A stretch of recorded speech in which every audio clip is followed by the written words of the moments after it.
Olá, meu povo, que legal poder estar falando contigo mais uma vez, povo querido de Deus, povo abençoado. É uma satisfação poder estar chegando até a sua vida, o seu coração, em mais um momento. Eu estou feliz por você estar me ouvindo e gostaria que você pudesse compartilhar também este tempo, essa reflexão, com alguém que esteja precisando, necessitando de ouvir a voz de Deus, a palavra de Deus neste instante.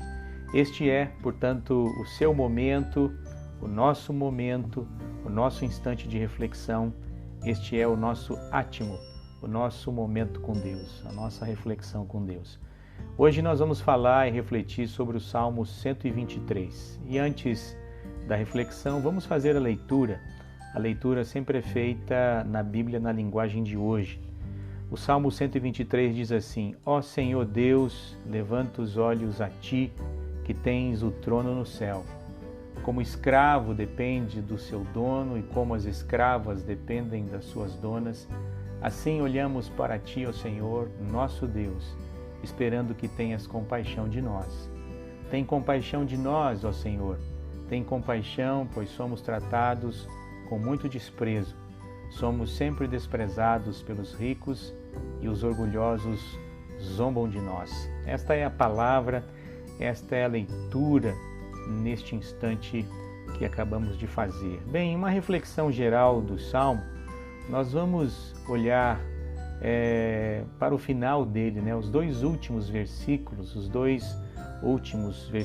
do Salmo 123, mostram que esta oração tem origem em uma situação de grande aflição, de grande perseguição. Parece que o povo de Deus havia sofrido muito e por um longo tempo. O salmista aqui, claro, descreve este momento, especialmente lá nos últimos 2 versículos, pedindo que o Senhor tenha misericórdia. É uma palavra interessante que a gente tem aqui na Bíblia de tradução de Genebra, a ideia de que a alma daquele povo estava saturada, Ao que me parece, é um tempo que se assemelha muito ao nosso tempo, Eu e você, com certeza, estamos saturados deste período que nós estamos passando. Olhamos para todos os lados e não é fácil encontrar uma palavra que nos dá uma direção em meio a tantas vozes, Então, este texto se assemelha com certeza à nossa vida, à sua vida, à minha vida. Mas nós podemos sim encontrar aqui uma solução, podemos encontrar aqui uma direção, O salmista inicia a sua palavra conduzindo o povo aqui ao trono da graça de Deus. Este Salmo 123, ele guarda uma boa semelhança também com o Salmo 121. O Salmo 121, quando tem aquele início tão bonito, Eleva os meus olhos para os montes, de onde me virá o socorro? E aí o verso 2 diz assim: o meu socorro vem do Senhor que fez os céus e a terra. O Salmo 123 e o 121, eles guardam uma relação de grande proximidade. Traz aqui uma palavra de esperança e de direção, O texto, ele conduz aqueles que estão lendo, eu e você, a pensar que Deus, ele não se contém, Deus não está preso, por exemplo, ao templo. Quando o salmista inicia este versículo dizendo que os seus olhos estavam dirigidos aos céus, onde o Senhor habita, ele está aqui deixando claro que Deus, ele não está preso. Nós podemos acreditar sim que Deus está aí do nosso lado, do meu lado e do seu lado. A palavra importante, a expressão importante aqui, já iniciando o verso 1 de nossa reflexão, é esta, A Ti que habitas no céu, ou, numa outra tradução, ó Senhor Deus, levanta os meus olhos a Ti. Embora o povo de Deus naquela época tivesse a noção de que Deus habitava no templo, lá em Sião ou em Jerusalém, onde estava o templo físico de Deus, a presença de Deus, esse é o simbolismo.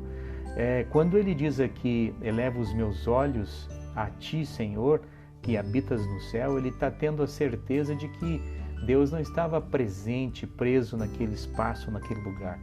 Eu e você podemos também ter essa certeza de que Deus não está preso em qualquer lugar. Podemos ter a certeza de que Ele está do nosso lado neste momento, quando você passa por um tempo de saturação, quando você passa por um momento de dificuldade. Este verso primeiro, ele deixa claro que nós podemos olhar com os nossos olhos do coração, da nossa mente, e ter certeza que Deus está do nosso lado. Este é o verso primeiro, né? A possibilidade desta crença, dessa esperança de que a minha relação com Deus, ela não é contida por lugares. Deus está do nosso lado em nome de Jesus. Já o verso segundo diz assim: assim como nossos olhos estão fitos no Senhor nosso Deus. Uma expressão bonita, né? Uma outra tradução traz a seguinte expressão: assim olhamos para ti, nosso Deus. O salmista aqui, nesse verso de número 2, ele faz um paralelo entre a atitude de um escravo e o seu senhor e do povo fiel de Deus para com o seu Senhor, né? Há aqui uma comparação.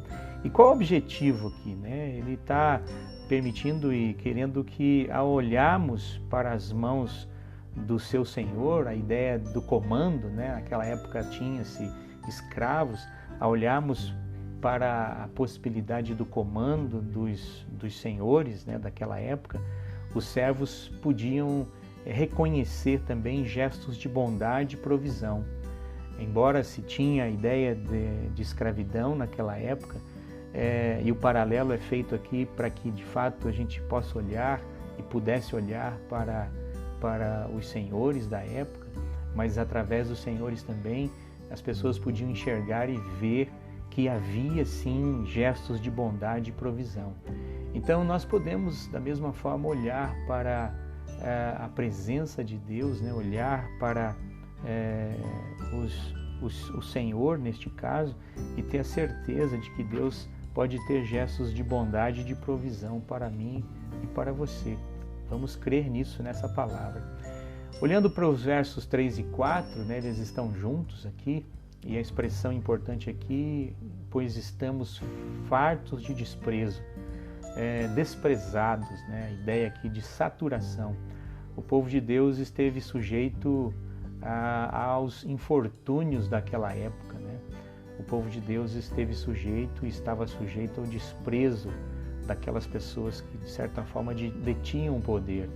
E é um salmo de lamento, né? O salmo pode ter sido composto em um período de exílio ou até mesmo de pós-exílio. Mas ele deixa claro, né? Que a alma, embora estivesse saturada do escárnio das pessoas e daqueles que detinham o poder na época, ele estava colocando a sua esperança, os seus olhos, o seu coração no Senhor. A expressão bela, né, do verso 1 e 2, a ti que habitas nos céus, elevo os meus olhos. E aí a ligação com o Salmo 121, elevo os meus olhos para os montes, de onde me virá o socorro. Essa é a indagação que com certeza você tem feito, eu e você temos feito neste período. Mas eu gostaria de dizer para você, à luz do Salmo 123, da mesma forma que o salmista tinha certeza de que Deus podia ter gestos de bondade e provisão, vamos crer, vamos continuar crendo que Deus, em meio a tanta dificuldade, onde nós estamos saturados de todas as coisas, Deus, Ele pode, deve e tem gestos de bondade e de provisão na minha vida e na sua vida. Que Deus te abençoe e que Deus te dê graça neste momento, em nome de Jesus.